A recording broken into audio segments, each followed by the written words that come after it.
This morning, I was awoken by my alarm clock, powered by electricity generated by the public power monopoly, regulated by the U.S. Department of Energy.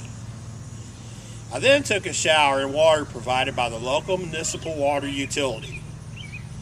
After that, I turned on the TV to one of the FCC-regulated channels to see what the National Weather Service of the NOAA said the weather was going to be like.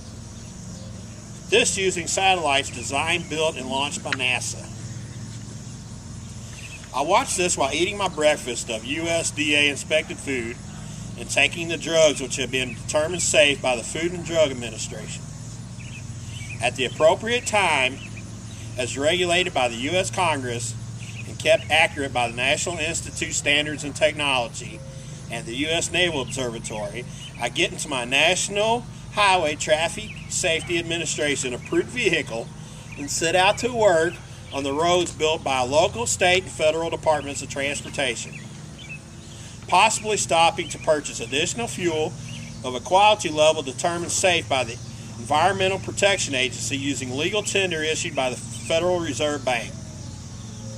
On the way out the door, I deposited my mail to have sent out by the U.S. Postal Service and dropped my kids off to government-run public schools.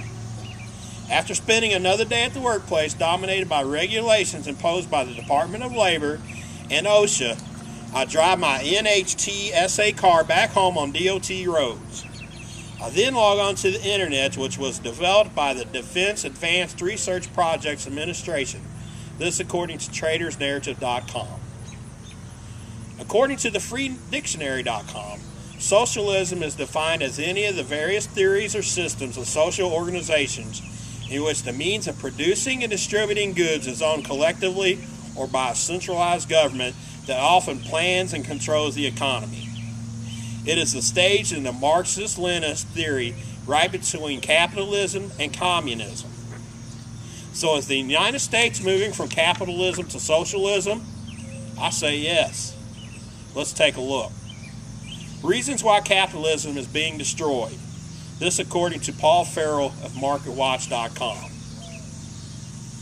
Power corrupts. Absolute power corrupts absolutely. Unfortunately, a new changed president won't be able to change this. There are 537 elected officials in Washington, controlled by 42,000 special interest lobbyists who control Congress. The Fed and U.S. Treasury adopted Enron accounting tricks. Bad news. Enron failed several years ago because of its off-balance sheet accounting scam. The Fed's doing the same thing, dumping Bear Stearns' $30 billion liabilities onto the taxpayer's balance sheet. Next, the Treasury wants to add $5.3 trillion of Freddie Mac and Fannie Mae loans, bad loans. Unfortunately, clever accounting tricks by Treasury Secretary Henry Paulson and Fed Chairman Ben Bernanke aren't going to fool foreign leaders analyzing America's creditworthiness. With 90 banks on the brink and already too many bailouts, our so-called leaders are running out of magic bullets. So now the taxpayer's balance sheet has become the all-purpose dumping ground, and it's overcrowding fast as our leaders raise the white flag of socialism. Deregulation is creating new socialist housing system. We lost 85-year-old Bear Stearns and $32 billion Indy Mac, Lehman Brothers, and over 90 banks. With the virtual takeover of Freddie and Fannie, Wall Street's grand experiment with free market ideology is backfiring, having socialized the housing market. They have nobody to blame but their greedy selves. Trade deficits have outsourced more Americans' wealth than jobs. One look at the Forbes list of fat cats and you know that the 21st century doesn't just belong to Asia. It belongs to everyone but America. Why?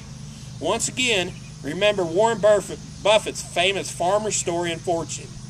We were taught in Economics 101 that countries could not long sustain large, ever-growing trade deficits. Our country has been behaving like an extraordinary rich farm family that possesses an immense farm. In order to consume 4% more than they produce, that's the trade deficit. We have day by day been both selling pieces of the farm and increasing the mortgage on what we still own. Congressional spending is the biggest cause of inflation. Inflation in dollars. Is Zimbabwe the new model for the United States? The Los Angeles Times ran a photo of a Zimbabwe $500 million banknote worth $20 at noon and less at dinner. Why? Their inflation rate is running 32 million% a year. 32 million%. The German company printing the banknotes finally cut them off. Things may be worse in America. Our obsession with growth is not working because there is too much collateral damage, namely inflation. Our dollar has lost substantial value to the euro because our dysfunctional leaders are convinced that a trade policy funded by debt makes sense. Now we owe China $1.3 trillion of sovereign funds. They want equity, not cheap dollars or IOUs. And our still clueless Treasury and the Fed continue debasing our currency, printing money like Zimbabwe. Our free market healthcare system is failing 47 million Americans. The coming generational storm tells us without massive reforms and big lifestyle changes for taxpayers, especially retirees, within a couple of short decades, America's entitlement programs will eat up our entire federal budget. Medicare, the biggest cost item in the future, will with over $50 trillion in unfunded liabilities. Next, let's look at some examples of socialism in the United States according to VirginiaRebel.com. The United States government has achieved nearly every plank of the 1928 American Socialist Party platform. Government has socialized money by creating the Federal Reserve Bank and abolishing the gold standard. Karl Marx, in his manifesto, insisted that the advanced countries must have a central bank to monopolize money. It looks like our current Federal Reserve System will make Karl Marx proud. America has road socialism since government owns all the roads. Electricity and power generation is also socialized. America's educational system is socialized because the government runs our public school system. America has national defense socialism. Your income and property are socialized. With income and property, effectively, the government owns what you earn and what property you have purchased. You get to keep as much of it as the government allows you to keep. In conclusion, the United States is turning to socialism, if we like it or not. According to the Times of India, between 1970 and 2006, the number of pages in the Federal Register, which lists all the regulations, shot up from 20,000 to 78,000 pages. The number of regulators in the service of the federal government rose from 90,000 to over 241,000 in the same time frame. Democracy is the road to socialism. Who said that? Communist Karl Marx.